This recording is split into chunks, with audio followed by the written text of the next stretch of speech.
Hello everyone, welcome to the video, Salt here. Today we're going to be going over the melee weapon, the Corufell. Now in this weapon series I take a weapon, I build it out, and I test that weapon on its own merits. Meaning I don't mix it with any kind of external factors that would increase weapon performance. That would be things like Warframes using abilities, pets putting statuses on enemies, things like that. I just test the weapon built out by itself and I let the viewer make their own intelligent conclusions about adding those external things. Now the only difference is when I do a melee build, I do use one external, and that is a pet putting statuses on enemies. And it's just because melee weapons, almost all of them minus a few, are going to use a mod called Condition Overload, which requires you to prime. And so to show off a melee build without Condition Overload or without a primer would kind of be disingenuous to how the weapon actually is supposed to be built or supposed to be played. And so I use a pet to prime for me. That way there's no human element in my priming. It's just the pet doing it. And yeah. So, okay, let's go into the Corufell here. So the Corufell is a heavy scythe. It's a big old heavy scythe. Kind of cool looking. It's also a gunblade-ish scythe. So the heavy attack turns it into a gunblade. And before we go into the build, I'm actually going to show the heavy attack off real quick, because there's a few important things about the heavy attack. So let's just show it real quick. So you press the heavy attack button, whoop, and it shoots an energy ball. Now, of course, that's a heavy attack, so it's going to take combo count to use, unless it's free for Tennokai. But there's a way to get a second free attack without Tennokai. So with Tennokai, you only ever get one free. You get just the first, little boop free. And then if you try to shoot twice with Tennokai, it's going to cost your combo count. So if you try to go boop, boop, the second shot is going to take your combo count with Tennokai. Only the first one will be free. But let's say maybe you're new, maybe you don't have Tennokai, or maybe you're just doing a different build and you're trying to do like a heavy attack efficiency build. Well, a heavy attack efficiency build, whenever you heavy attack, of course, it takes combo count, but it's going to take less combo count. So when you go to heavy attack, the first one, of course, is going to cost combo count, and the second one will be free. So if you're going for a heavy attack efficiency build, make sure when you do get to heavy attack, always press it twice, because you get that second one for free. Now, with Tennokai, don't press it twice, because you will be spending your combo count. You only get the first shot for free. All right. Enough of that here. Let's go into the build finally for the Corufell. All right, interesting things about the Corufell. So the Corufell has innate heat. I know it says radiation. That's because I have electric on the weapon. But without electric on the weapon, the heavy attack shot will have innate heat. Okay, not the regular attack, but the heavy attack shot has innate heat. The shot also has infinite body punch through, so it will just shoot through enemies like in a line. It's also pretty wide too, like the hit box for the actual projectile is quite wide. The projectile has fall off, so it's kind of like a shotgun where it's going to eventually do less and less damage the farther it goes out. There's not a great way on melee weapons to increase projectile speed. I think like Zephyr has an augment that increases projectile speed somehow for melee weapons. There might be, maybe some of the new Warframes, I haven't really gone too much into them, have some kind of ability that does it. But there's not a great way to increase projectile speed on a melee weapon. So most of the time you're just going to have to eat it that, you're going to have a little bit of fall off damage with this weapon. And then the other really cool thing is that the projectile, the shot that shoots out from the heavy attack, is multiplicative Condition Overload. So it does a crazy amount of damage with Condition Overload. Now, we're not talking about the regular swings. We're talking about the actual shot for the heavy attack. So multiplicative Condition Overload. So that's really, really powerful. Okay. I think that is all the interesting things about the Corufell. So now we're going to get into the mods that I have here. So we're going to go for Primed Reach, which is +3 range. So normally the weapon has 2.6 meter range, which is okay, but I like it to be a little bit further out. So I'm going to go with Primed Reach. Sacrificial Steel for crit chance. Organ Shatter for crit damage. Now, another thing I probably should have said is that the Corufell has above average crit chance and above average crit multiplier. So anything that increases those crit chance or crit damage is you're going to get a little bit more than you normally would. So that's why we're going to go for 2 of the crit damage mods on this weapon. So we're going to have Organ Shatter here for 90% crit damage, and then we're going to have Gladiator Might for another 60% crit damage. It's also at max stack, it's going to give us 120% melee critical chance. So 10% per combo count, stacking, like 12 times. Condition Overload is going to give us a large flat damage boost. And then again, on heavy attacks, it's going to be multiplicative. And then we're going to have Berserker Fury here for attack speed. This at max stacks is going to be 70% attack speed. We're going to have Blood Rush for critical chance per combo multiplier. And then lastly, we're going to have Voltaic Strike, which is going to give us electricity. The reason we go for Voltaic Strike is because we're activating our Arcane, which is melee influence, which requires you to have electricity on your weapon. So another thing about the Corufell is it has good crit chance and crit damage, but it's got pretty doo-doo tier status chance. The status chance base is 14%. With Voltaic Strike, it goes up to 22%, which is still pretty shitty. So I considered maybe going with a Arcane that was less status chance focused. So if we look at Arcanes here, melee exposure, it puts corrosive on your weapon. And there's 2 things with status chance, right? Or with statuses. There's the proc that you actually need status chance for. And then there's just like the vulnerabilities and resistances that enemies have to damage of that status type. And so like corrosive is very strong as far as like the resistances and vulnerabilities. It's even a little bit better than electric is for that. But so I didn't do crazy testing. I did kind of like light testing. I did about, I think like 2, maybe 3 runs on each of these. And every time melee influence still beat out exposure, just by a little bit, but it did beat out exposure on every run. And that's why I'm sticking with influence. I thought exposure might do better because it's a little bit less focused on your status chance, but it didn't beat out influence. I think if you had a Warframe that maybe like boosted up corrosive damage some way, maybe exposure could beat out influence eventually. But, you could say the same thing for influence. If you have a Warframe that maybe boosts up electricity or gives you status chance somehow, influence will definitely beat out exposure at that point. So that's why we're going to be going for melee influence. The other arcane to consider is melee animosity. So melee exposure and melee influence just straight up increase the damage that your hits do. Or they have other effects that just damage dudes around you, right? Like melee influence kind of gives you an AoE dot effect with all the electricity procs. Melee exposure makes each hit do a little bit more damage because of the corrosive. Melee animosity is going to affect your heavy attacks, so your shot that comes out on your Tenokais. And it is going to turn it into an absolute death cannon. So it's not going to affect your regular, hit. So it's not really going to beat exposure or influence as far as kill counts go. But if you really need an arcane to just completely delete like Eximuses or Acolytes or anything, melee animosity is probably the way to go for that. So I'm not going to use melee animosity, but it's definitely an option if you like the whole death cannon thing of the Corufell.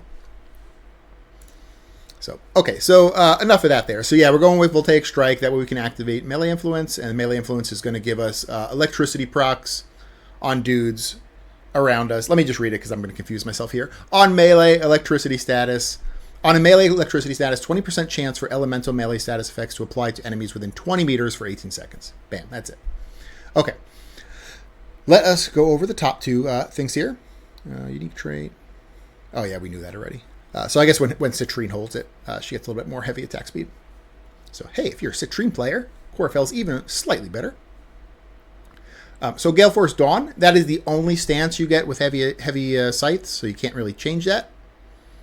And then for the Tenokai ability here, we're going to be using Dreamer's Wrath, and we're going to kind of bank on that increased crit damage multiplier that this weapon has innately.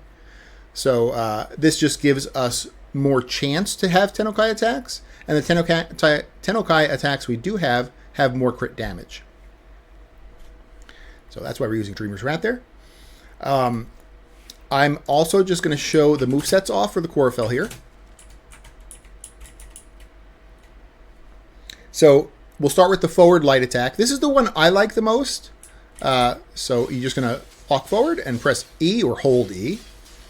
And I like this because it's just kind of sweeping, swirly attacks. It hits everything all around you. I like abilities that are like that. And you move forward pretty consistently with it. It's not very slow. All right. Now we're going to do the neutral light, which is not holding W. You're just holding E. This is okay. The first two attacks are kind of like wide sweeps, which I like. And then the last one, I guess if you were going up against like one heavy target, this could be okay. All right. The block neutral is actually the same as the light neutral. So if I hold block and then press E, it's going to be the exact same. So no difference there with this specific weapon. And then the block forward is going to be this guy here, which is kind of like a little swirly attack that has a slam mixed into it. Kind of cool. I still personally like the forward light the best. All right, enough of that. So, okay, we showed the build, we showed the playstyle. We're going to leave Simulacrum here, go to Orbiter. We'll show off some gameplay. Okay, again, I'm not mixing this with any kind of externals, so I'm going to be doing this on a big, dumb Anaros with no arcanes, or no, not arcanes, no Archon shards that increase weapon performance, no mods or arcanes on the Anaros that increase weapon performance, and we are going to be having our little melee primer pet. So, okie dokie, let's get into the gameplay here. We'll show this guy off. This is going to be our second melee build in a row for this week. So I'm definitely not going to do any more melee builds this week. The art of combat must be practiced to truly master the canvas of war. I won't be using any abilities either, except for my 3. My 3 just gives me armor and status immunity. That's all it does. Hold on. I'm sending auxiliary life support.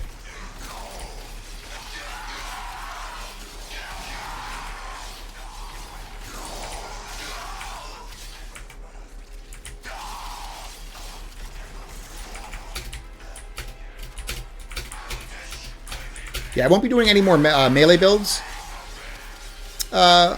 this week, just because we've done like 2 in a row now.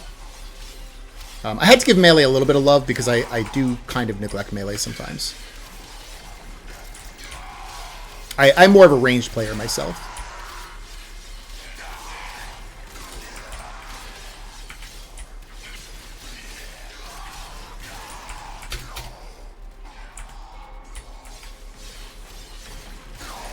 So whenever you get your Tennokai, make sure you're kind of like looking for a line of enemies. Because remember, this has infinite body punch through.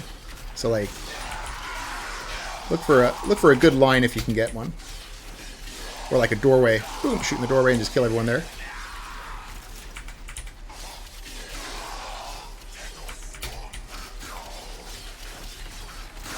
Yeah, that's a good one right there. They were nice and lined up. Those guys are nice and lined up.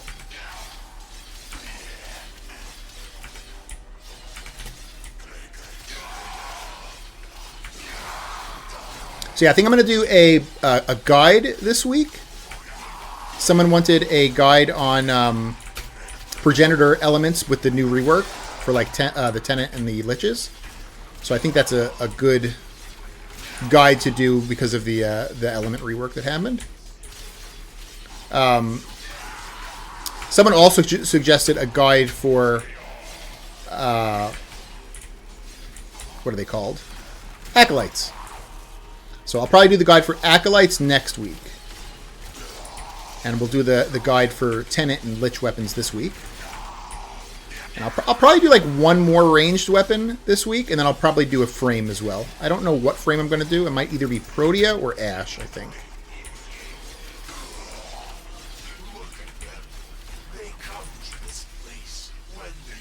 The frame this week will probably either Protea or Ash.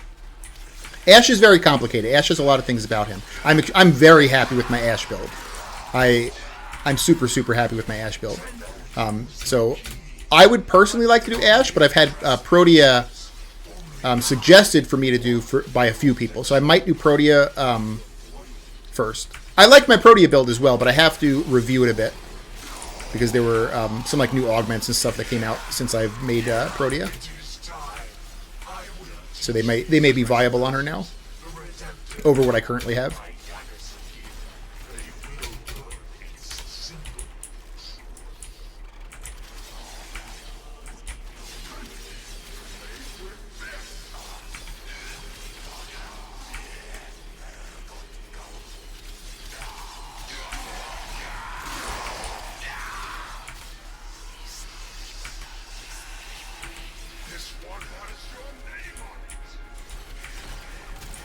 Yeah, this is a very fun weapon. I like the Corufell.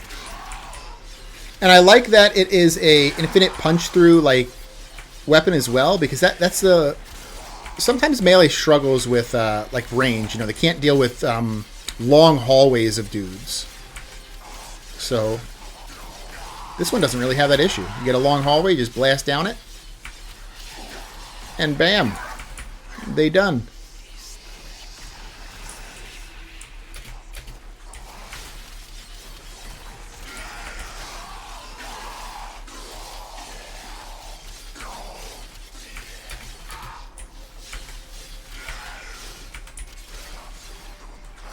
Uh-oh. I just spent my heavy attack there by accident. Gotta get my combo back up now. Get back into orange and red crits. I have bad reaction time. Sometimes I Tennokai too late, and I'll spend my my heavy attack. I wish there was like some kind of a setting to just never heavy attack unless you have Tennokai. Because I wouldn't. I would never heavy attack unless I have Tennokai available.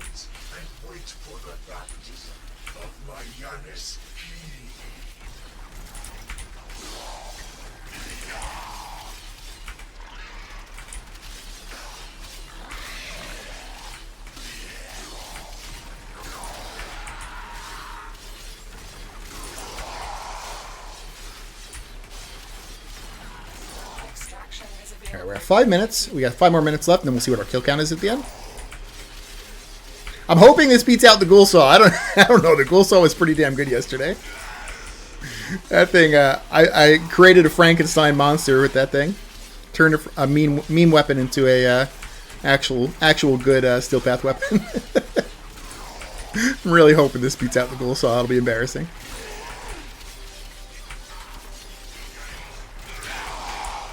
I think the Ghoul Saw in 10 minutes got 1,022 kills. Of course, you know, every run's going to be a little bit different. You know, the 2 big tile sets I've been farming here have been multi-story tile sets, which is not great for a melee weapon. You're kind of at the mercy of spawns being smart enough to come up the stairs. Oh, I just spent my heavy attack again.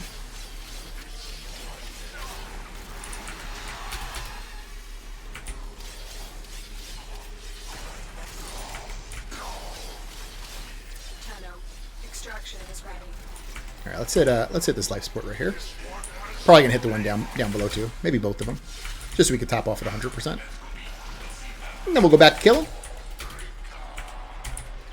For anyone that is interested in Twitch, I know some people just watch YouTube, and that's okay. But for anyone that's interested in Twitch, I have finally got that back up and running. I've been messing around a little bit with my schedule. So first I did 11 to 1. And then I found, so I do my videos early in the morning, and I found that I was still like uploading the videos and like working on the thumbnails sometimes. And so I think like 11 was a little bit too early. And so I kind of pushed it back to 12 noon till 2 p.m. Eastern time, U.S. Eastern time. So I don't know, what'll that be in your time?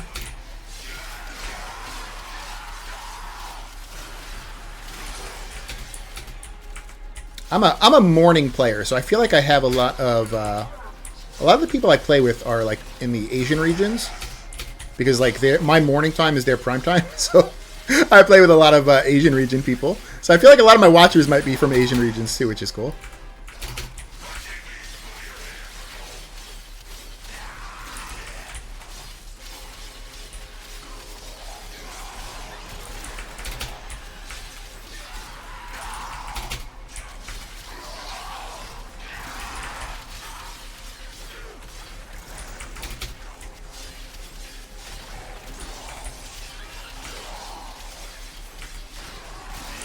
Or Australia. I guess Australia is in like the same region. I think they're like in the same time zone-ish. Maybe like give or take a couple hours.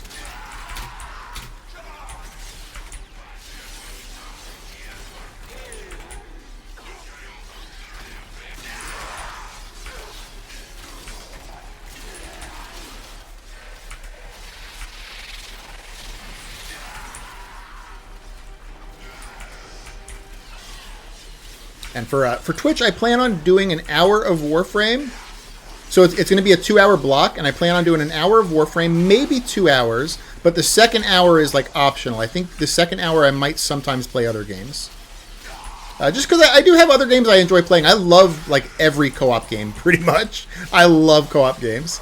So I have a crap load of co-op games I play, and some of them I'm pretty good at. I don't like showing games I'm bad at, because like, I don't want to watch someone that's bad at something, like myself, so I assume people are kind of like me.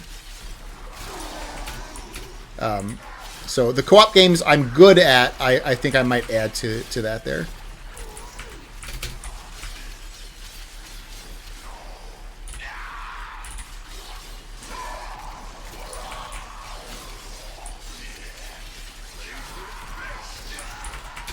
Man, is Corrupted War still up? Oh my goodness, I gotta focus on him. Where is he? Is that him? No. Oh yeah, it was him. He's weird. You gotta shoot him in the tummy. I've noticed he's pretty easy to kill with ranged weapons, but melee sometimes, I don't know, maybe I'm not aiming at his tummy. Where is he here? Did I shoot him in the tummy? He didn't take any damage.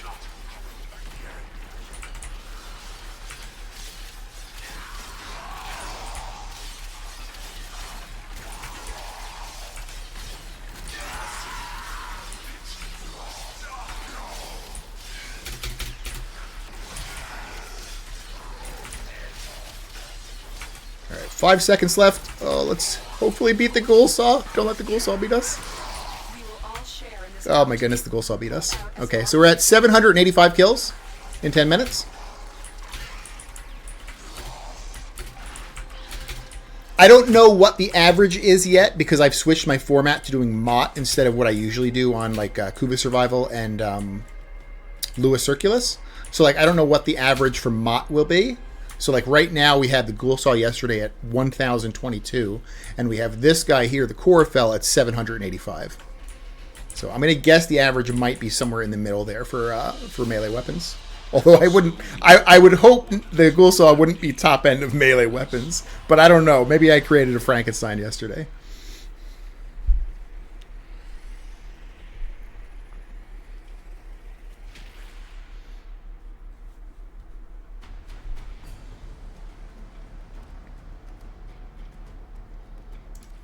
All right, so that is the Corufell. Pretty cool weapon. I really like the mixture of a pretty decent melee weapon and a ranged-ish weapon as well. Kind of eliminates the weakness that melee has. Of course, you can't like snipe with it because it does have that fall off. You know, you're not going to be shooting long distances, but you can shoot fairly okay distances. What was it, like 15 to 30 meters where the fall off was? So yeah, I would suggest building it out. Fun weapon. So thanks for watching, guys. If you liked it, consider giving it a like. If you haven't subbed yet, consider subbing, or tell me what I can do to earn your sub. And you guys have a great day. All right.